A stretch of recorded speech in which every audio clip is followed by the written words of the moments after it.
Le Paris que nous connaissons aujourd'hui, avec ses grands boulevards et avenues rectilignes, ses monuments connus à travers le monde, ses immeubles bourgeois, que nous appelons haussmanniens, à tort d'ailleurs, mais nous le verrons plus tard. Eh bien, ce Paris, cette capitale, n'a pas toujours ressemblé à cela. Sa morphologie, son urbanisme, dont nous sommes familiers aujourd'hui, a littéralement été dessiné, conçu, il y a seulement moins d'un siècle et demi. C'est par une volonté politique forte et une conjoncture économique favorable, l'industrialisation, que le plus grand chantier européen qu'a connu l'histoire de l'urbanisme a pu démarrer. À la moitié du XIXe siècle, la revue municipale, organe influent à l'époque des décideurs politiques et économiques, évoquait en 1853 la nécessité d'un plan d'ensemble pour Paris. On pouvait y lire « Dans le but d'établir un lien entre tous les habitants, pour concentrer ainsi les efforts sur les projets d'un intérêt général et de les représenter auprès de l'autorité supérieure et de l'administration municipale. » Il va sans dire que de la notion d'intérêt général, on retiendra surtout le mot « intérêt », beaucoup plus pertinent pour l'analyse des dynamiques politiques qui vont se mettre en place à cette époque.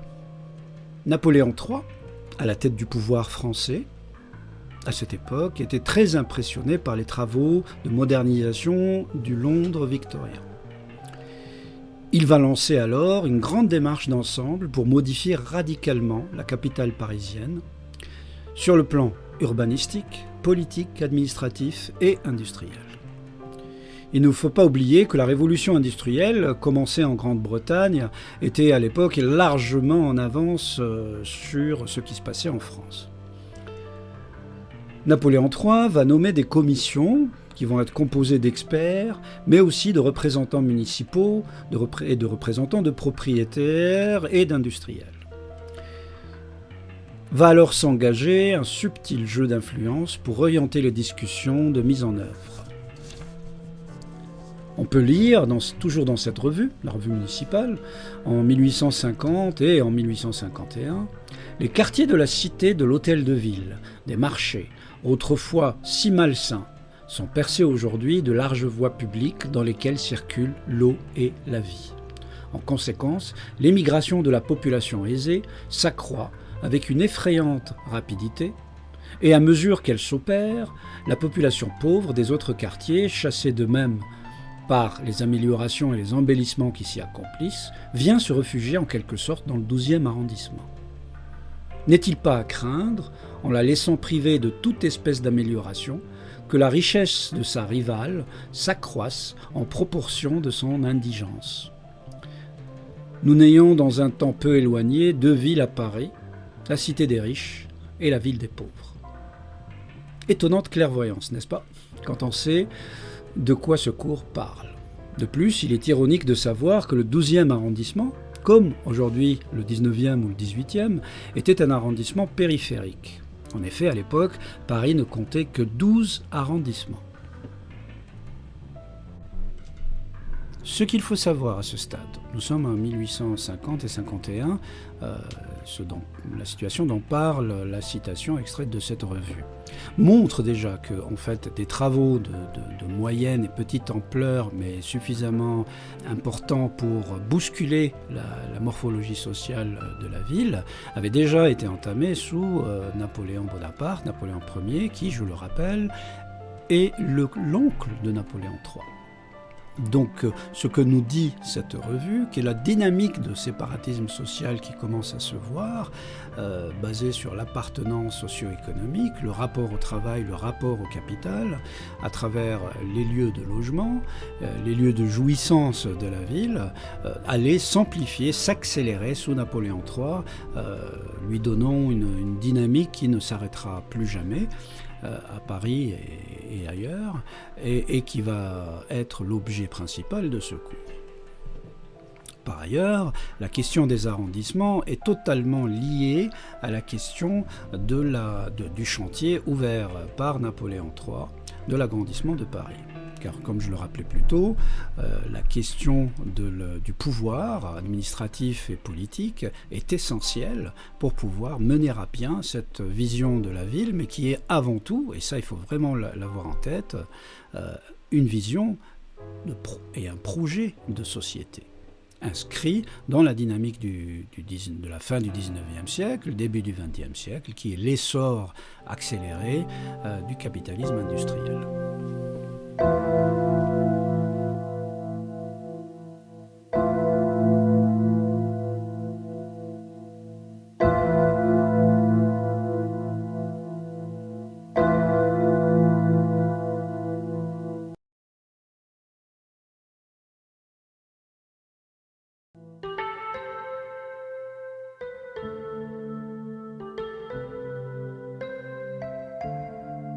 Se dessine alors le grand décalage social entre la rive droite et la rive gauche parisienne, qui va s'accentuer et faire du 12e arrondissement une concentration très symptomatique de la misère urbaine.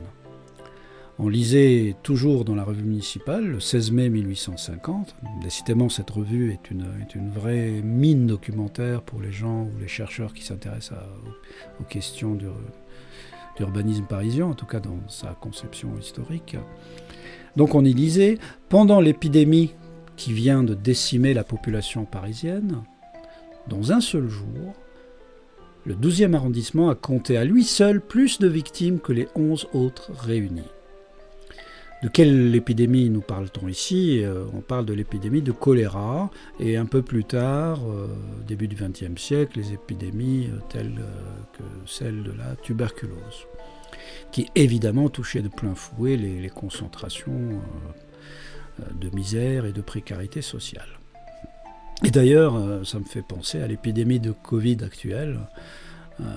Décidément, il y a une étrange malédiction sur les pauvres quand on songe aux chiffres de la Seine-Saint-Denis aujourd'hui en comparaison aux autres départements d'Île-de-France. Comme quoi.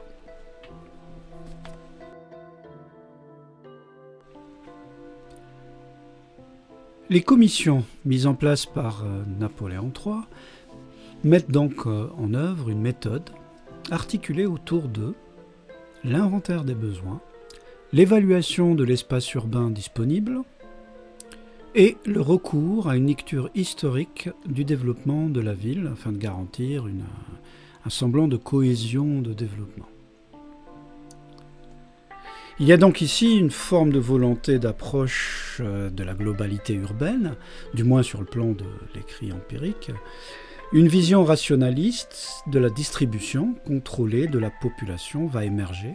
On verra plus loin qu'elle coïncide assez largement avec une pensée utilitariste anglo-saxonne, portée par le vent capitaliste et industriel, qui commence à avoir de l'influence en France, elle-même conjuguée au mouvement hygiéniste, qui est très bien installé en France via l'émergence d'un corps médical très structuré autour de la question de l'hôpital.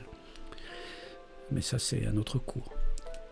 Alors, c'est en cela que annexion vers les faubourgs et la création de nouveaux arrondissements va démontrer la nécessité sous-jacente du contrôle juridique et politique afin d'atteindre les objectifs du projet.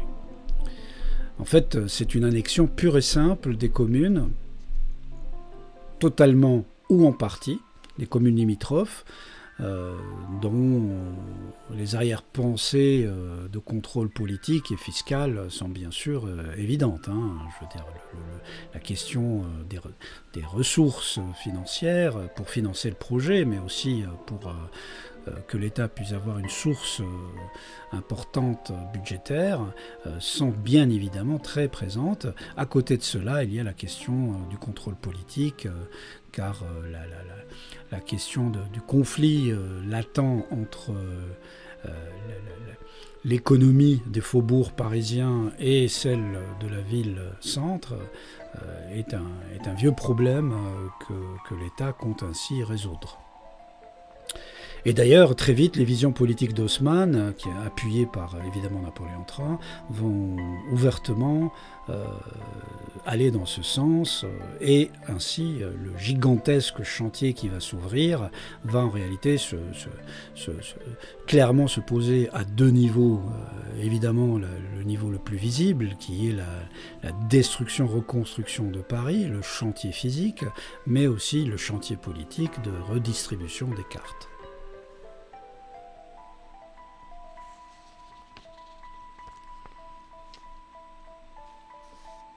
Alors, une idée importante doit être, à ce stade, être bien intégrée, bien appréhendée. Ce chantier va durer plus d'un siècle et demi. Donc, c'est énorme.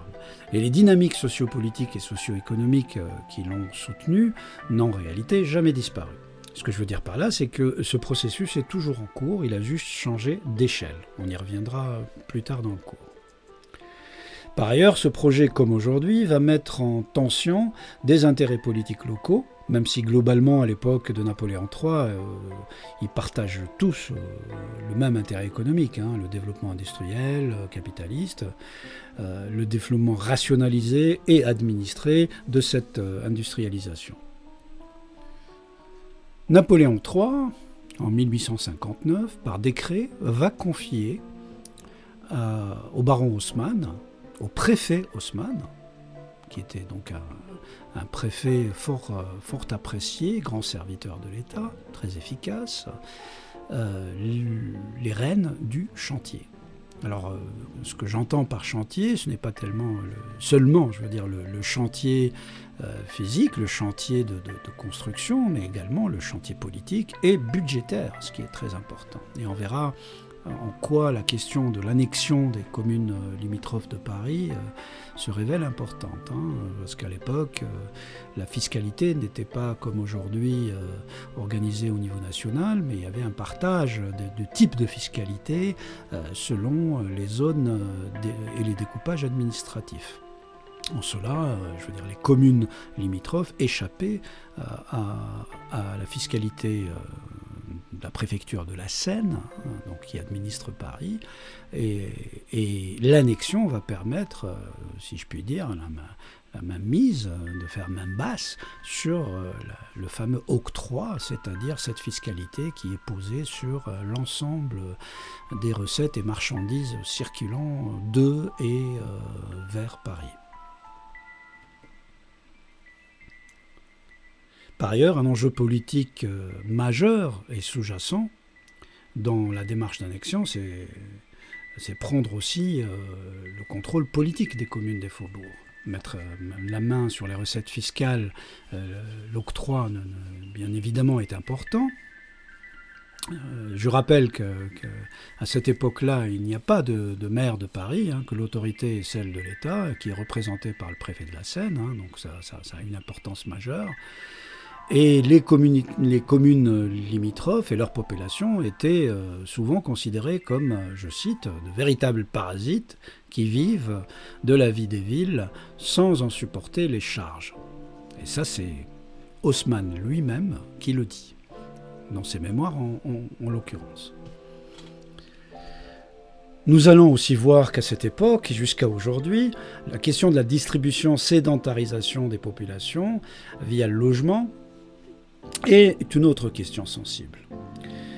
C'est un centre de préoccupation politique majeure qui est lié à ce qu'on appelle la circulation des populations, des masses laborieuses, leur mobilité dans l'espace urbain. Cette question de la circulation ne concerne pas seulement les populations, mais elle concerne aussi les marchandises, car la mobilité des marchandises, la mobilité des biens commerciaux va devenir de plus en plus importante dans leur flux, plus le développement via la révolution industrielle va se faire. Donc la construction des grandes voies, du métro, des gares sera comme aujourd'hui traversée de tensions politiques et également idéologiques. Mais ça reste des nœuds extrêmement importants dans la construction de ce projet.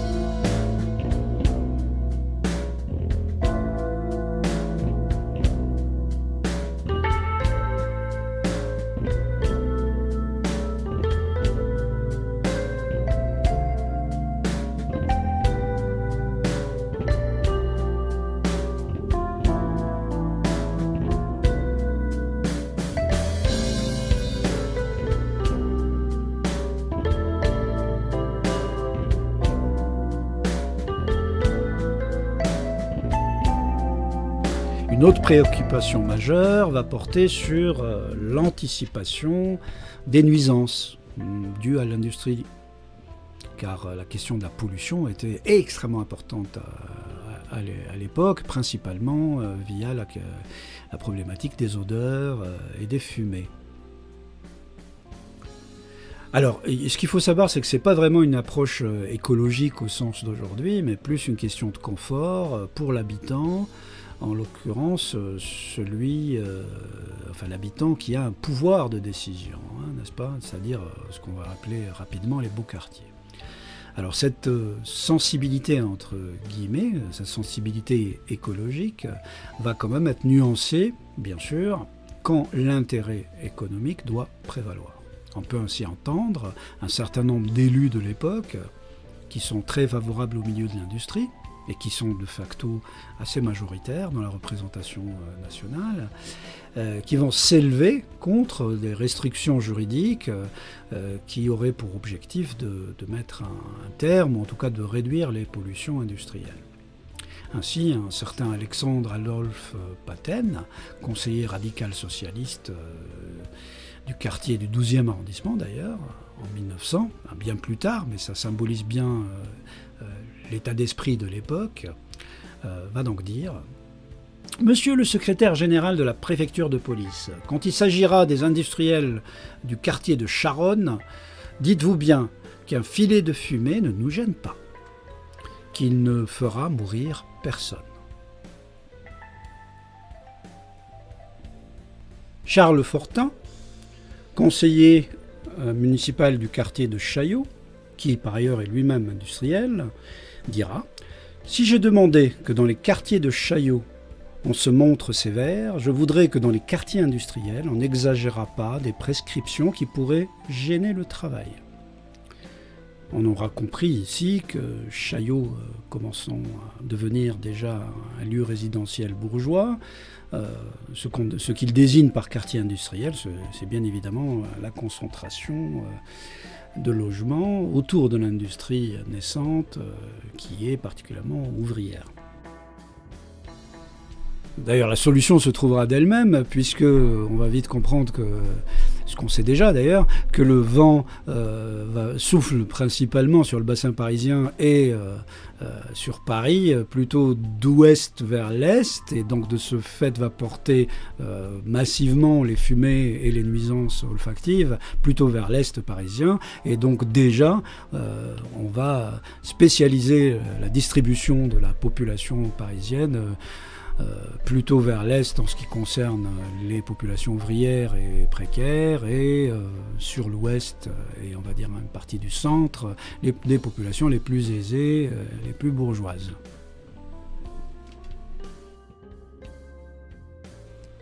Donc on voit bien que progressivement ici va se dessiner une distribution urbaine conforme à la distribution du travail, des intérêts et du confort des puissants.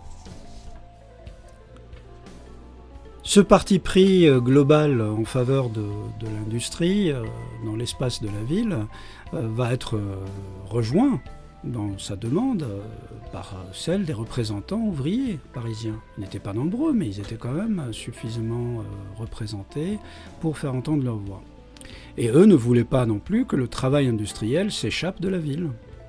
Berthaud, représentant municipal de Belleville, dira « Depuis quelques années, les grandes usines ont tendance à quitter Paris. Si vous changez encore si peu que ce soit, celles qui restent, elles disparaîtront à leur tour. On arriverait donc à ce résultat de placer la classe ouvrière dans une situation fâcheuse et de nuire aux finances de la ville. » On voit ici que le débat sur la délocalisation était déjà là. À l'échelle parisienne, on verra plus tard dans ce cours que cette ironie de l'histoire est le symptôme d'une logique en réalité économique, capitaliste, qui est en évolution constante et qui va demeurer dans sa course jusqu'à aujourd'hui.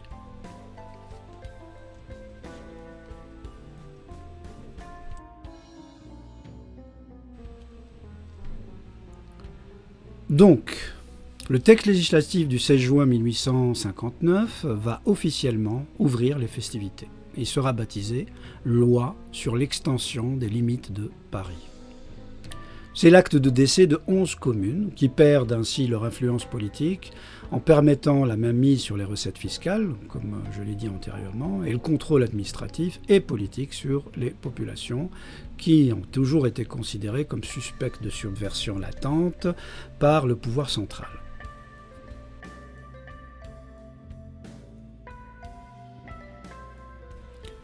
Ce sont des populations en général assez pauvres, semi-rurales, ouvrières aussi, qui avaient fui le prix élevé des locations dans la ville. C'est pour ça que le projet va provoquer de multiples oppositions, habitants, commerçants, industriels, mais l'État va négocier et tout s'atténuera sensiblement jusqu'à, bien évidemment, la déflagration de 1870 et la lutte de la Commune de Paris. La suite, hélas, on la connaît trop bien.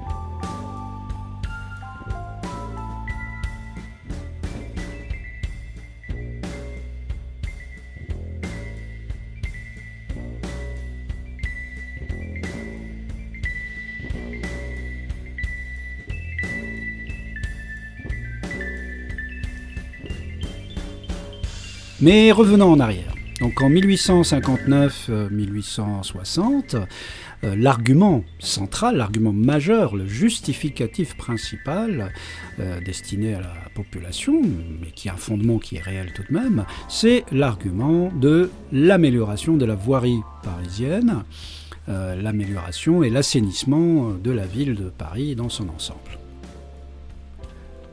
L'amélioration de la voirie parisienne a toujours été une préoccupation du pouvoir politique, puisqu'au XIXe siècle, Napoléon Bonaparte avait fait aménager une large rue le long du jardin des Tuileries, c'est la rue de Rivoli, dont on a parlé antérieurement, pour la seule période des préfectures Chabrol et Rambuteau, donc soit de 1812 à 1848, près de 200 rues sont créées ou aménagées dans Paris.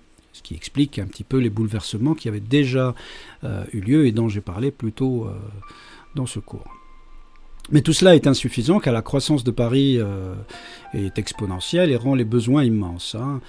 Et donc, avant Napoléon III et le préfet Haussmann, le pouvoir ne dispose ni de l'autorité suffisante, ni de l'audace, ni des moyens financiers pour aller plus loin et plus vite. Donc l'empereur et son préfet vont arriver avec une ferme volonté et se doter de moyens qui permettent de réaliser ces transformations.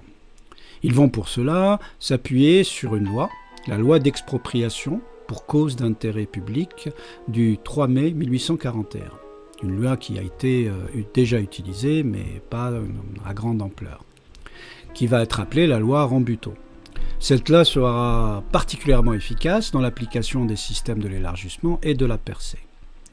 Elle va être une arme redoutable qui va permettre de détruire, de transformer les façades de manière extrêmement importante à cette époque. Elle se heurtera bien sûr au conflit d'intérêts des propriétaires les plus puissants, ce qui va d'ailleurs expliquer qu'à certains endroits de Paris aujourd'hui, en tout cas en partie, ce qu'on appelle les fourches, ces boulevards qui aboutissent sur un immeuble qui va scinder l'avenue en deux, s'explique aussi, pas seulement pour des raisons de respiration urbaine, mais aussi va s'expliquer par la résistance de certains propriétaires puissants qui vont donc faire dévier littéralement les orientations de certains boulevards. Et donc les systèmes utilisables pour l'amélioration de la voirie parisienne vont être systématisés au nombre de 3. Donc premier niveau, l'alignement.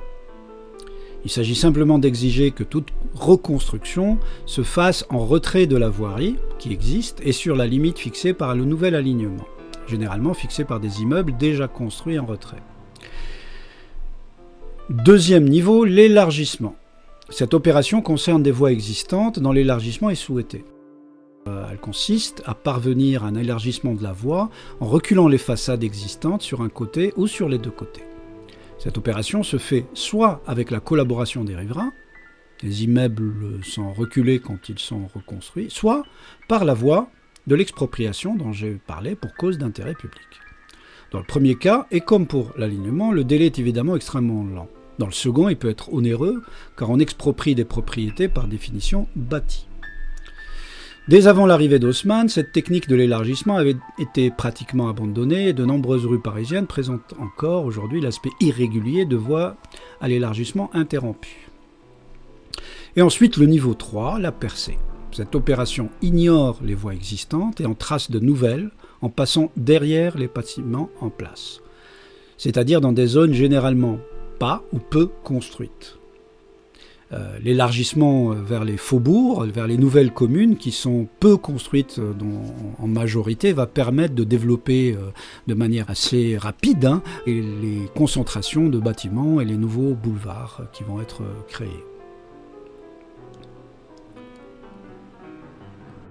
Le percement a évidemment comme premier mérite de réaliser exactement la voie souhaitée, en s'affranchissement du tracé chargé d'histoire des voies anciennes, comme c'était le cas au centre de Paris.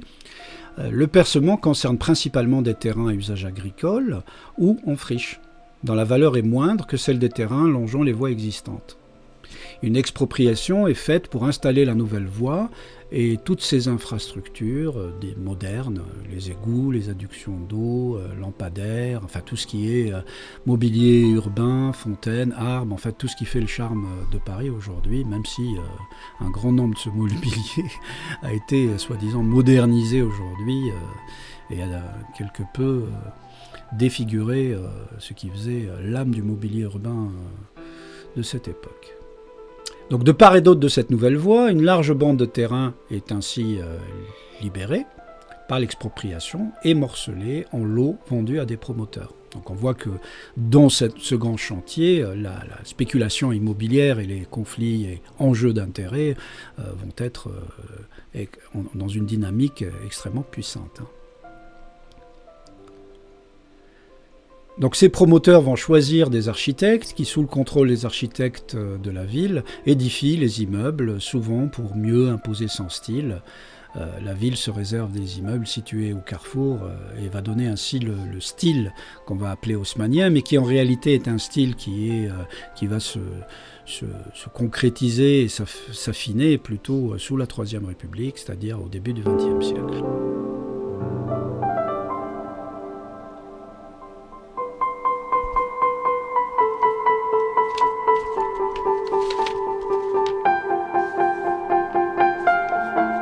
Ainsi, ce chantier va se faire par réseau, essentiellement construit autour des percements, élargissements et alignements.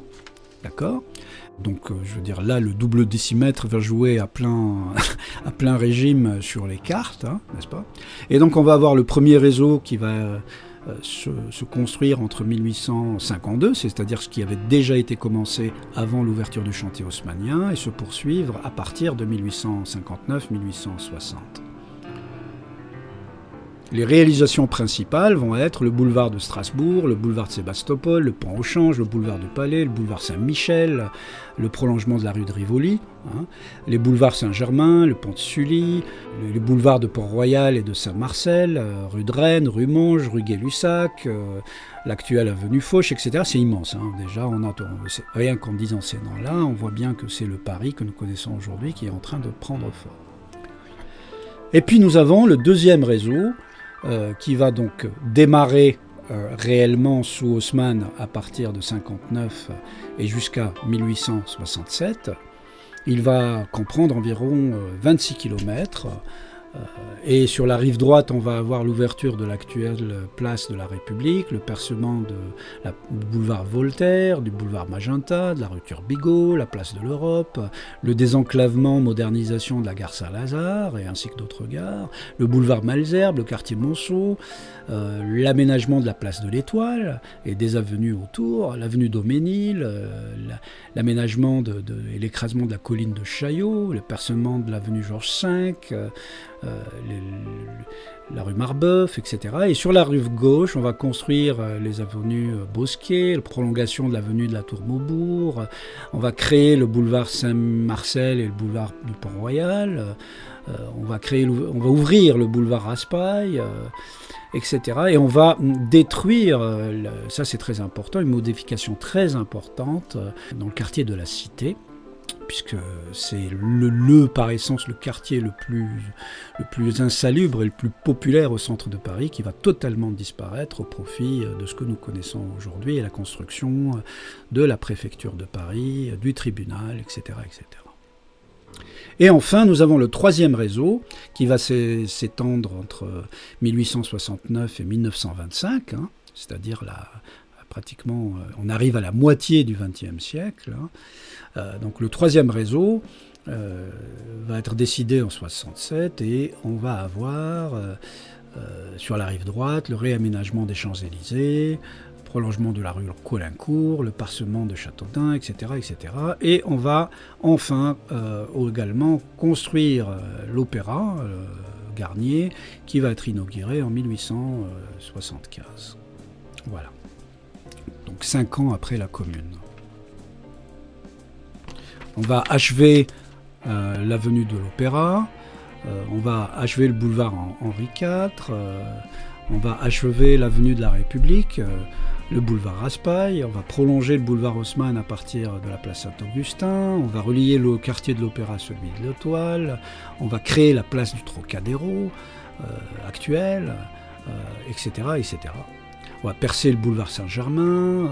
Bref, l'énumération serait très longue, mais ce qu'il faut savoir, c'est que ce chantier en 3 réseaux, qui va s'accélérer à partir du deuxième, c'est-à-dire sous Napoléon III, va totalement bouleverser la morphologie parisienne et donner, d'un point de vue administratif et architectural, le Paris que nous connaissons aujourd'hui, mais également amorcer les dynamiques sociologiques qui vont faire que Paris va se spécialiser ses arrondissements en partage entre les classes aisées et les classes populaires, ouvrières, nécessaires au développement de l'industrie.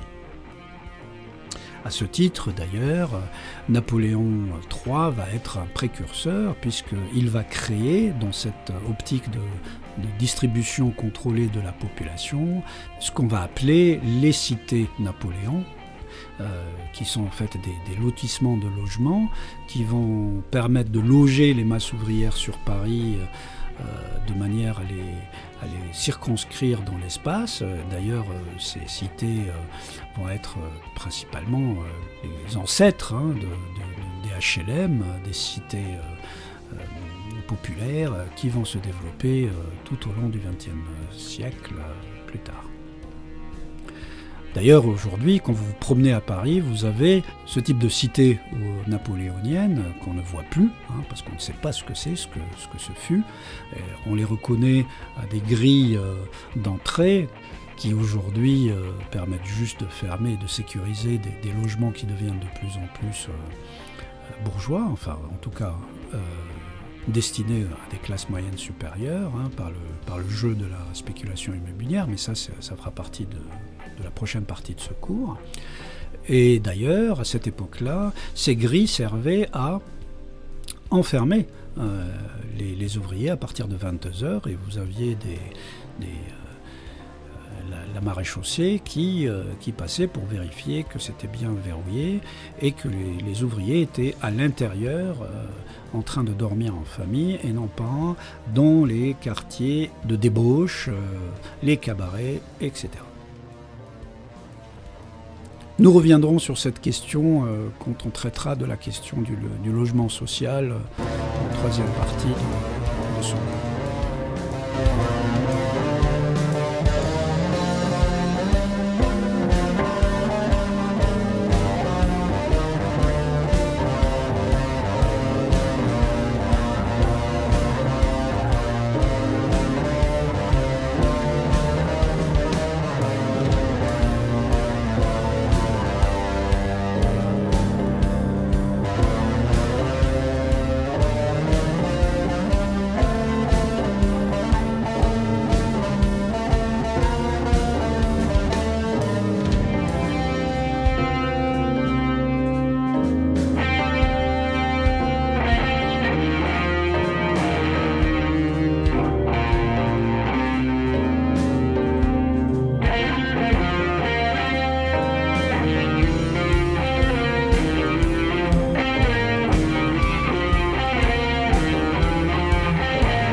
Voilà, nous voyons donc bien de tout cela, de tout ce qu'on a vu jusqu'à maintenant, que ce chantier ouvert sous Napoléon III, mais dont les balbutiements ont démarré déjà sous Napoléon Bonaparte, est en réalité une vraie projection d'un projet de société qui va se matérialiser petit à petit et puis s'accélérer en même temps que l'accélération de l'industrialisation et de l'économie capitaliste qui va s'installer en France à partir du XIXe siècle.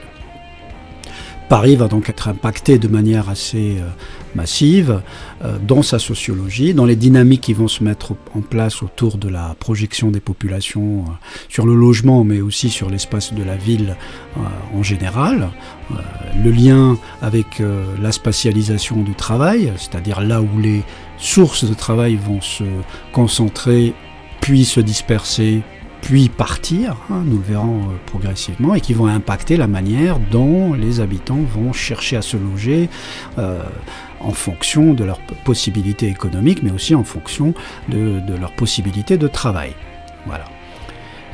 Nous sommes donc prêts à voir la prochaine étape de ce cours qui va traiter justement, finalement, de la continuité de cette dynamique dont nous avons parlé, aujourd'hui sur Paris, et que nous nommerons le processus de gentrification, qui n'est pas un processus spécifiquement parisien, mais qui va nous permettre de comprendre en quoi cette dynamique, on va dire internationale, sociologique, politique, économique, internationale, va petit à petit changer la donne en France également, à travers le cas de Paris et de la région parisienne.